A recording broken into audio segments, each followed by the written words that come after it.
about the fact that baseball's not the only sport right around the corner. 3 weeks away from the NBA restart. One of the teams to beat coming in, the Lakers. Why? LeBron James, obviously. But wait, is it obvious? Because yesterday during a Zoom call with reporters, Jared Dudley caught some people by surprise when he said it's not AD, well, it's not LeBron rather, but AD who will be the most critical part of the team's quest for a title in the bubble. Nick, does he have a point? Anthony Davis is actually the most critical part of this team moving forward here this season? No, but I understand what he's trying to do, and I understand what he's saying. Quick note for the viewers.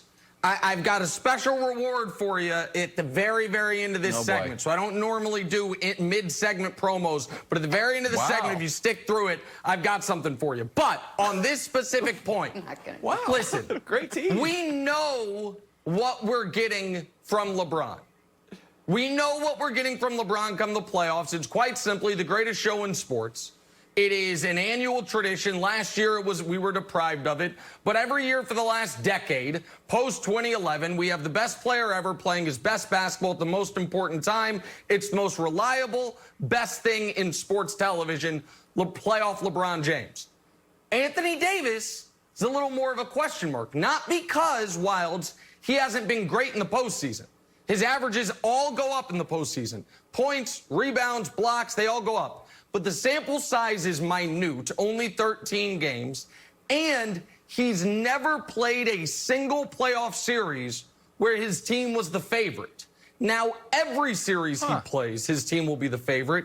Every series he plays, they will be the hunted instead of the hunter. And the immense pressure that he will feel because you know what you're getting from LeBron, and specifically, every tough matchup the Lakers could have, his job changes, Wilds. Against Houston, it would be, listen, you have to play center. We know you don't like it. They're going small. We can go small better if you play center. Against the Clippers, you've got to exploit their lack of size and dominate offensively.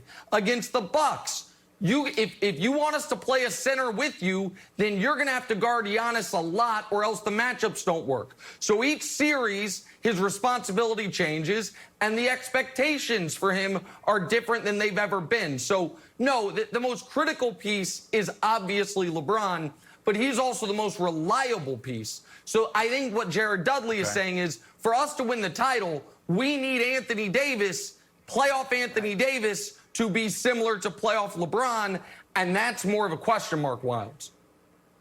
But isn't that obvious? Like, the other question that we could have here is, like, is Jared Dudley trying to send messages to Anthony Davis, like how LeBron used to say, send messages to Kevin Love? Just weird. I'm going to put up this head-scratcher of a quote, Broussard. Check this one out.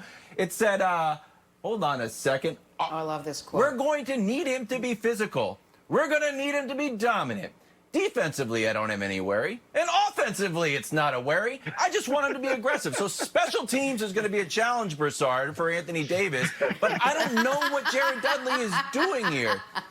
He's Anthony Davis is one of the greatest players of all time, and now you have to give him messages through the media? No, Jared realized mid-quote, okay, offense is really a little bit of a concern. But I can't say that because he's our guy. I don't want to say that about him. So, look, he's right. Okay. Defensively, you know absolutely what you're getting from Anthony Davis. The offense and when he delivers the offense is the concern. Now, except Nick had a great point. Everything Nick said was on point, except for the strange intro about some annual tradition, despite it not happening last year. I don't know if that's possible to be an annual tradition that didn't happen last year. But nonetheless, he was right on point. Anthony Davis is the key. It's not saying LeBron's not the best player. LeBron's not the most important player. We all know that he is. And Nick's right. He's going to deliver. But against the Clippers, Nick wants to keep acting like this isn't an automatic.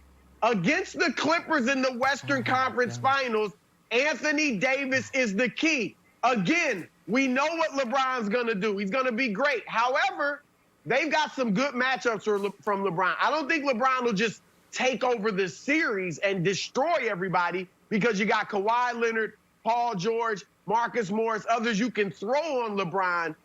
Anthony Davis, the Clippers don't really have a great matchup for him. So he's going to have to be dominant. And look, he hasn't been. He's averaged 26 points against the Clippers in this season, which is 3 games. Pretty good. However, well, it's good until the fourth quarter. That's the problem. In the fourth quarter, he's got 8 total points in the 3 games in 21 minutes. That's when they're going to need Anthony Davis to step up and take over. I was saying all year, get Davis used to being the fourth quarter guy, because against the Clippers, he's going to have to exploit whoever they put on him. If it's a big, take him outside. If it's a small, take him inside. He didn't do it during the regular season. That is critical. So, listen, as is often the case, Broussard's half right in this regard. If the Clippers are fortunate enough to make the Western Conference Finals, which I don't think they will, they have built their team focused on guarding LeBron and totally neglected guarding any type of big. And so if you think, not you, Broussard, but the general public, if you think Montrezl Harrell can check Anthony Davis, good luck to you. If Ivica Zubac, who Magic Johnson famously gifted to the Clippers, if you think he can check Anthony Davis, I'd love to see it. Joakim Noah, you want to dust the cobwebs and wave the smoke away from him? I'd love to see that too. I don't see any of that happening. So I agree with you, Broussard, and if we do get Clippers-Lakers, that is going to have to be a series where Anthony Davis not only is more aggressive offensively, but more aggressive down on the block. Not taking a bunch of jump shots, but using his size and strength advantage, because the Clippers are they would be the greatest 6'8" and under team ever, but it's the NBA. You've got some 7-footers to deal with, and Anthony Davis needs to exploit that edge, Jenna. That was a long-winded way of saying, Chris, you're right. I mean, he went all around the market before admitting that I was right, Nick. And I don't know. Look, I love AD, but does he have it in him? That's what Jared Dudley is saying. See. We know what everybody else is going to give us, especially LeBron. Does AD have it in him? I'm not saying he doesn't, but does he have it in him to take over, not be good in the fourth, but be dominant in the fourth quarter against the Clippers? Wild, but you said something I thought was interesting, though, which is you thought Anthony Davis was, Jared Dudley was essentially sending messages through the media to Anthony Davis. Listen, Dudley was added to this team for a lot of off-the-court stuff as much as on-the-court stuff. He's obviously not a big part of the rotation. Did you think that this was him stepping out of bounds, or did you think this was him filling his role? No. Well, no, that's definitely. I always thought Jared was a fascinating guy, and specifically on the Lakers. He has talked about being like the ultimate bench guy, and maybe Anthony Davis responds to that. Anthony Davis also talked about like needing to self-motivate with no fans in the crowd.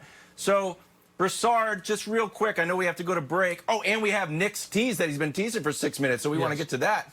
What are you actually saying? Are you saying like Anthony Davis doesn't have it as a superstar, just is going to choke in the fourth quarter? Like really put it out there, Broussard. No, I'm not saying that. I'm just saying we haven't seen it. As Nick pointed out, he hasn't been in this situation, and he didn't do it this year in the regular season against the Clippers. I know he's got the ability, but does he have the mentality to go out there and just take over in the fourth quarter? That's what I want to see. All right, now to pay off the tease from earlier. August 13th is the Field of Dreams game. Oh. August 13th, can you put Jenna Wolf on camera, please, with me? Jenna Wolf asserted to the America, August 13th is her half birthday. It's a big day. Jenna Wolf, I'm not asking you what year. Jenna Wolf, what is your actual birthday? February 26th, my half birthday. Hold on, nope, don't explain it. I just need America to know Jenna Wolf is adamant that her half birthday is August 13th, and her actual birthday is February 26th. If you want her to explain why, DM her on Instagram.